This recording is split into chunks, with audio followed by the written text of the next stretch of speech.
Well, hey, my name is Joel. This video is not what I intended to make when I first wanted to make a video about the Ludwig Super Sensitive snare drum. The reason I'm making a video about the Ludwig Super Sensitive snare drum in the first place is because I did a video many months ago, I guess last year, about extended wire snare drum designs, which there really aren't any that I'm aware of that are being made now, but there were a lot that were made in the 70s and in the 80s. Companies like Ludwig and Tama and Pearl and Yamaha and Premier, and there was, everyone sort of kind of had a version of an extended wire snare drum. If you just want to know what I'm talking about, an extended wire snare drum, you can see here, these are extended wires. They go beyond, they extend the actual wires beyond the diameter of the drum. It's an extended wire drum. It gives a great deal of wire response, a lot of sensitivity at all dynamic levels,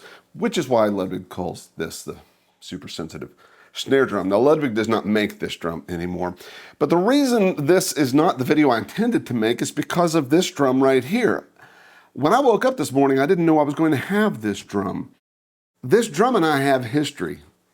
I mentioned, I think in a video, I may have edited it out and it didn't actually make it to the video, but I know that I put it maybe in a comment or something because people responded at some point to me and said, you know what, you should give the Ludwig Super Sensitive another shot, because at some point I confessed that I don't like the Ludwig Super Sensitive. I haven't for 40 years. Why? Well, because of this drum. This is actually the snare drum that I owned in high school.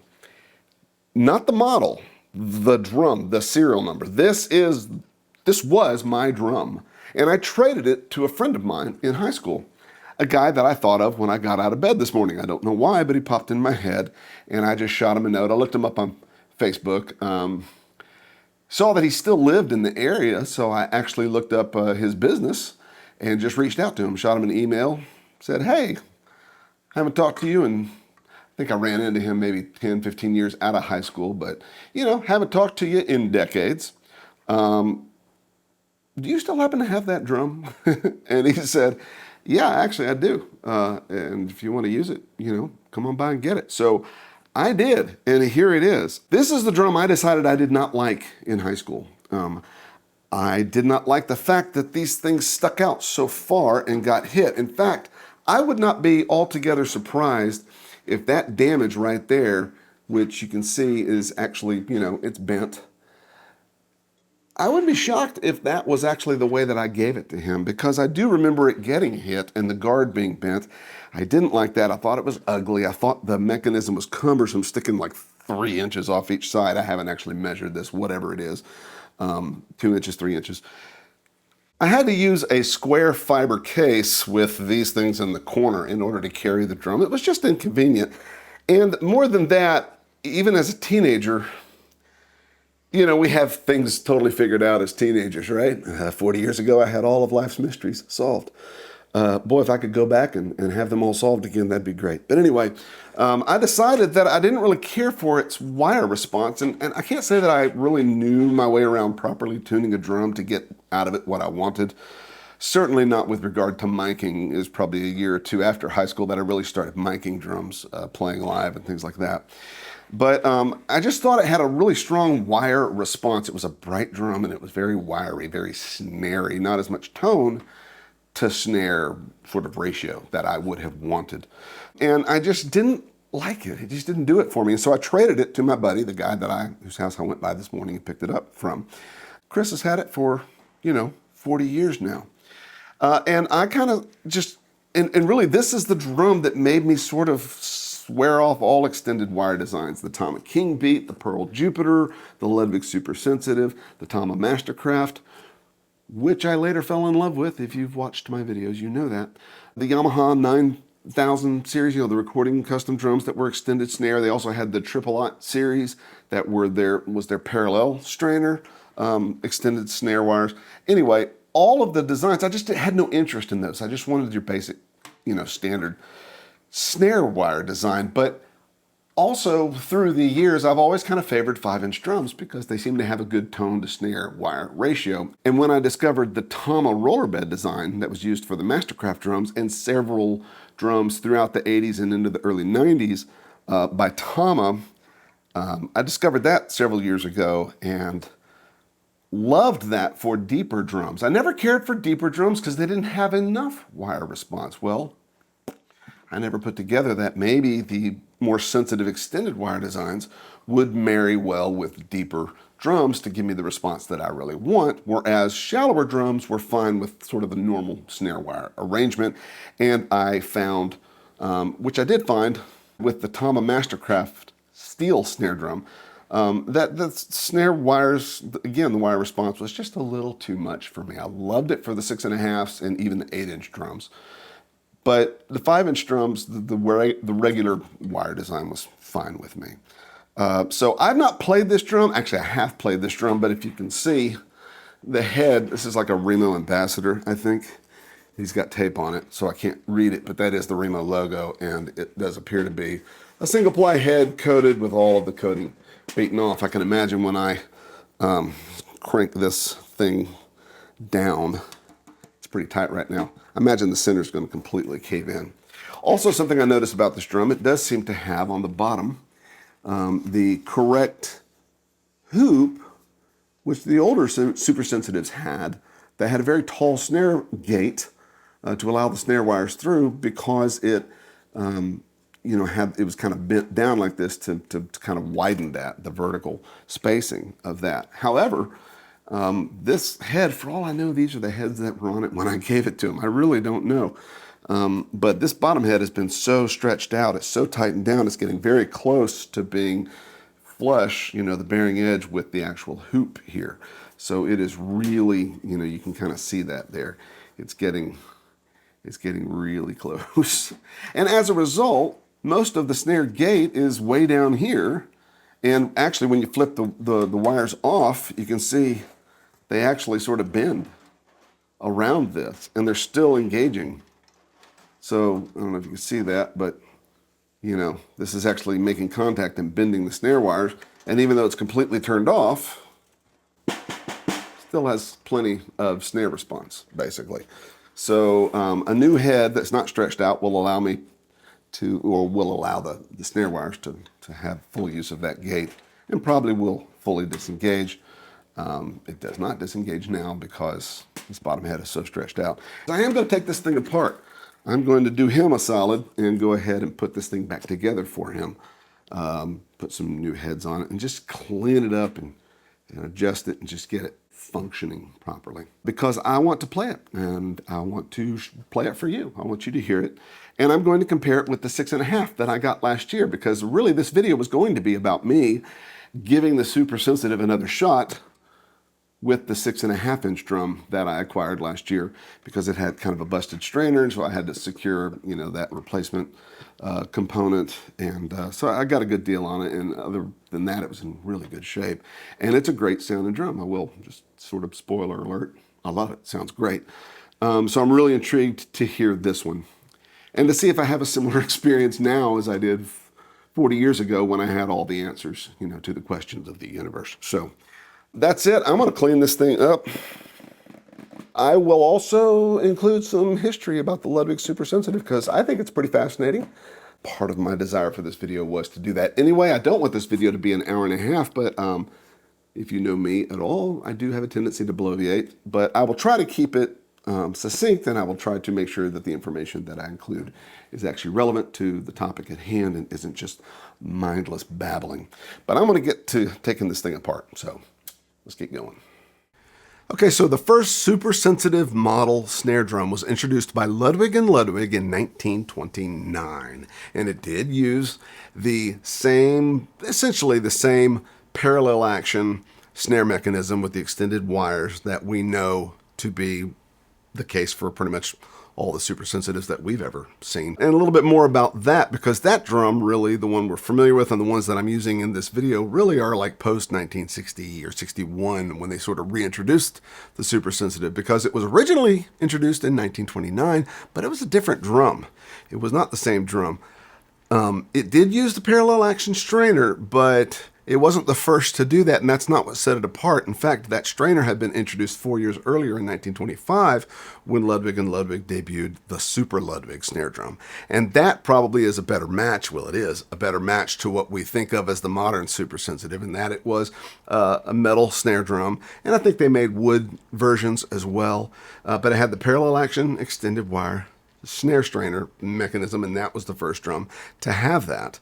But in 1929, they took the Super design and added the sensitive mechanism. Well, what's that? The sensitive mechanism was a separate strainer that activated a thin strip of snare wires directly underneath the batter head, not the snare side head. The snare side head had the extended wire parallel action, wires there, but the super sensitive, or the sensitive mechanism of the super sensitive model, had wires directly under the batter, which seems really weird. And I remember when I first learned about that drum, I thought, well, that's can't sound that good. I mean, I don't know. There's sort of a trend now with drums, or little single-headed snare drum type things, where they have wires sort of pressed up against the head.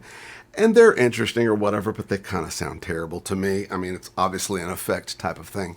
And that's kind of what I think of when I think of wires directly under the batter, but also just the damage that would happen if you lay into it and basically make direct contact with the snare wires just below the head there. And they did get damaged. That wound up being a problem. It was intended for soft playing, sensitive playing. It gave the drum a level of sensitivity that other drums didn't have. And I remember thinking, why would you do that? That's just kind of weird. But then I learned a little bit more about calfskin heads, and the reality is calfskin heads never really got, you're talking about animal skin, calfskin, goat skin. There were different kinds of skin that were used for drum heads back then. They didn't have mylar. They didn't have polyester film like we have now, and much less the ability to make it a specific, accurate thickness. Like the typical snare side head today is 3 mils, which is like the thickness of a human hair, so extremely thin. In order to get really thin calf skin, they had to use the skin of unborn calves. And I don't know what the average thickness of that was, but I don't think it was 3 mil. It still was much thicker. And the really, really thin material that was used back then was very difficult to tuck. You have to soak it in water to get it flexible and stretchy, kind of, be able to work to tuck it around the flesh hoop to make the head. And a lot of that would get damaged in handling. So it was very expensive and difficult to make good, thin snare side heads. So most calfskin drums just didn't really have that level of sensitivity when it came to like pianissimo, playing really soft parts. So adding that sensitive mechanism, those wires directly below the batter, meant that those wires at the softest playing were still going to make some sound and give the drum more wire-like articulation, even if the bottom wires aren't necessarily. So it really does make sense for the time, but in practice, again, they tended kind of prone to damage, and the mechanism already was kind of prone to damage. So by the mid-30s, in 1934, I think, they discontinued both the Super Ludwig and the Super Sensitive, which, by the way, Super Sensitive, I always thought of Super Sensitive as being super modifying the word sensitive. Like, it's not just sensitive, it's super sensitive. Like, woo, But, and that's kind of certainly one way to take it, but what I think is interesting is that the original Super Sensitive was the Super Ludwig. It was the Super with a sensitive mechanism added. So it was the Super Sensitive. So it actually kind of was just the two sort of designs put together to get the name, as well as it's super sensitive. So I just, that's geeky stuff that I kind of find interesting, because I always thought it was just super sensitive. So let's fast forward to 1935. And 1935 was the year after Ludwig and Ludwig's silver anniversary, their 25-year anniversary. They were founded in 1909, and so 25 years later is 1934. Ludwig and Ludwig, they decided to redesign their whole sort of snare drum line and upgrade everything. The shells got an upgrade. The metal shell you'll see at this time went from having a rounded bead in the middle to having this sort of half a hexagon, 3 sort of sided bead. And they also introduced the Imperial lug, which is an extremely classic design now, 90 years later, still being used, but it was very much a 1930s Art Deco classic design. I love that lug, and I have it on several of my drums that didn't originally come with Imperial lugs, but I really do like that. They also went from the single flange tubes that used claws for the key rods to more typical flange tubes. They called them flange tubes, but they're really more like die-cast tubes. But they didn't require the claws. They could accept key rods directly. The handles for the throw-offs became cast instead of sort of machined sheet metal. Things like that. Just a lot of general upgrades. They still made the Super Ludwig version with the 25th anniversary, the silver anniversary makeover.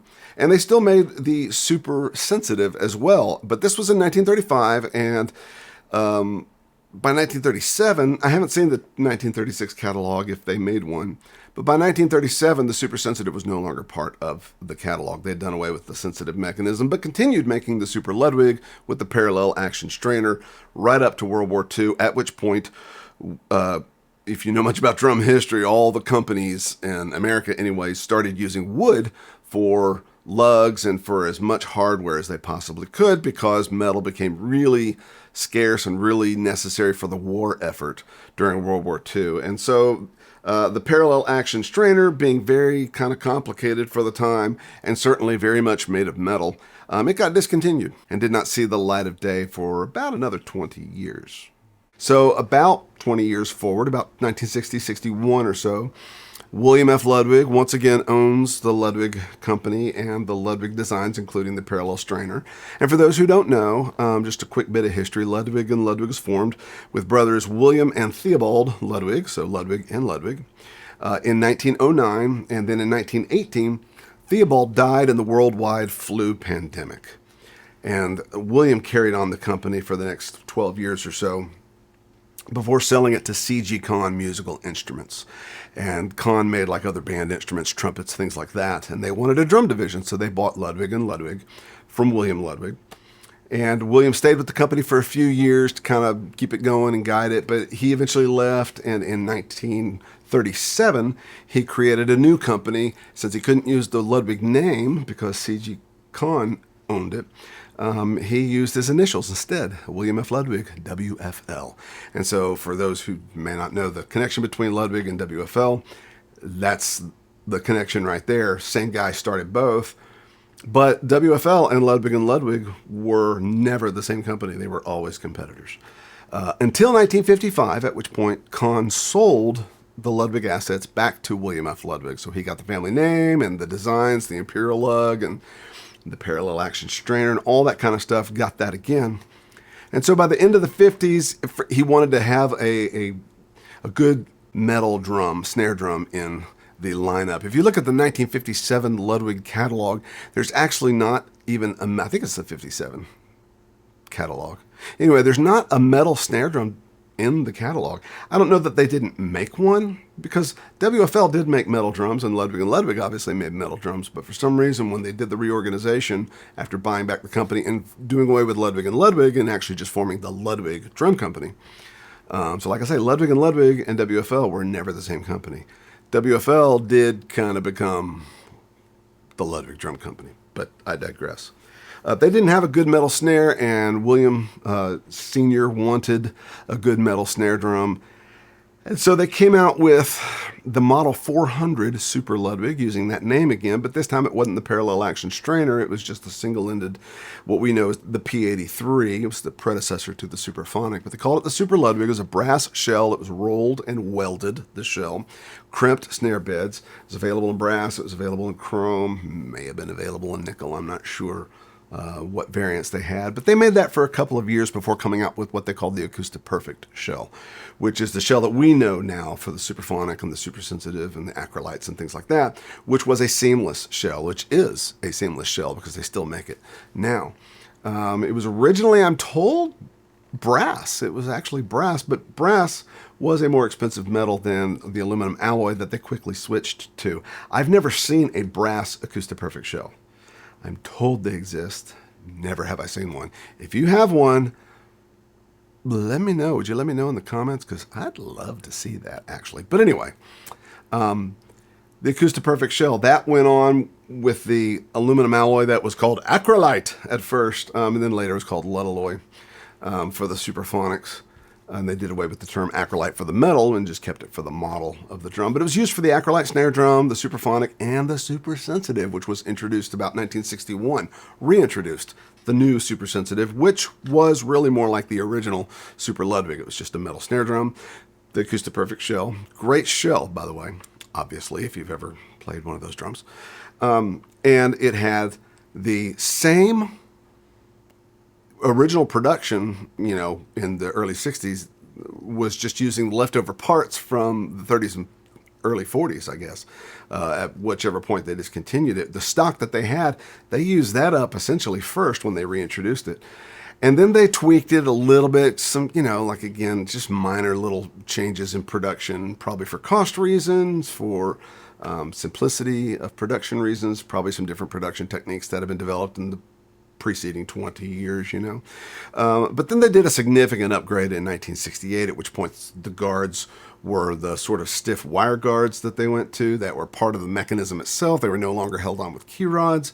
They put a plastic piece in there on each side. They changed the screws. They changed a lot of things, did a pretty major overhaul. Same concept, but a new design, basically. And that essentially is, with minor tweaks throughout the years, pretty much the drum that we know of as the Super Sensitive that was made all the way up through like 2014, 2015, at which point it kind of sort of unofficially ended. They just sort of quit making them. And I actually reached out to my contact at Ludwig to find out what year they quit making them.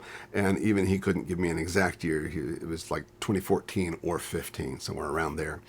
But if you have, you know, a 1968 to 2014, 15, you know, Super Sensitive, I mean, that's a very long stretch there. And that's what both of the drums I'm using in this video are from that era. The 5-inch is probably in the early 70s. It might be a late 70s. Again, I'm a little confused by the model number, a little ambiguity there, or the serial number rather. But the 6.5 is a Monroe large keystone badge, does not have grommets between the lugs and the shell. It does have an internal factory muffler. So I'm dating it probably around late 80s, early 90s, maybe sometime in the mid 90s, when they, you know, when that was still what they were making. But that's it. That's kind of the general history, sort of a 30,000, 20,000, 10,000 foot overview. Hope that was useful for people who want to know a little bit more about the Super Sensitive. But now if you want to listen to them, I've got a 5-inch and a 6.5-inch. So I'm going to start with the 5-inch. That was at one point my drum, and then I will follow that up with a 6.5. So hopefully this will be interesting to you. They're both beautiful drums. Spoiler alert, I really love them both. I really do like extended wire designs. So enjoy. Hopefully this is fun to you. Thanks for watching this video. I look forward to seeing you hopefully next time.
Nice.